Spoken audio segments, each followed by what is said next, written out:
There was once a man who grew weary of the world's illusions. Driven by a thirst for the ultimate truth, he climbed the highest peaks of the Himalayas until he stood before the great god Shiva. The man prostrated himself and pleaded, "Lord, reveal to me the secret of māyā.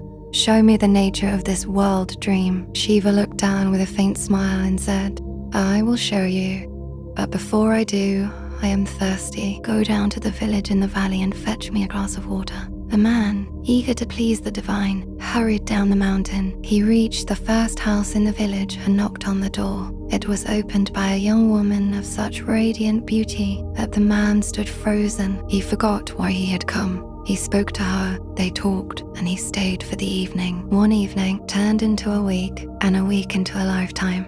The man fell deeply in love with the woman. They married, and he became a respected member of the community. He built a house, tilled the land, and together they had children. He knew the joys of fatherhood and the heavy labor of the harvest. He felt the passage of years in his bones, the warmth of the sun on his back, and the deep roots of a life well lived. 12 years passed in what felt like the blink of an eye. He was no longer a seeker on a mountain. He was a father, a husband, a man of the earth. He had forgotten the Himalayas. He had forgotten the great god. He had forgotten the glass of water. He was entirely lost in the texture of his own life, convinced that this, and only this, was reality. Then, without warning, the sky turned black. A catastrophic flood swept down from the mountains, a wall of water that tore through the village. The man watched in horror as his home was leveled. He tried to hold on to his wife and children, but the current was too strong. One by one, they were swept away into the dark, churning depths. Left alone, clinging to a single branch in the middle of a wasteland, the man collapsed in a fit of absolute despair. He wept for his lost life, his lost love, and the crushing weight of his grief. In the midst of his howling sorrow, the clouds suddenly parted. A voice, vast and cool as the mountain wind, echoed through the silence. "My son, where is my water?" The man opened his eyes. The village was gone. The flood was gone.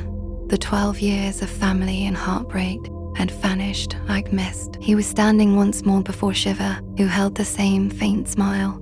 Not a second had passed. "You see," Shiva said softly, "that is the secret of māyā. That is the dream of life. You are the one who chooses to enter the dream.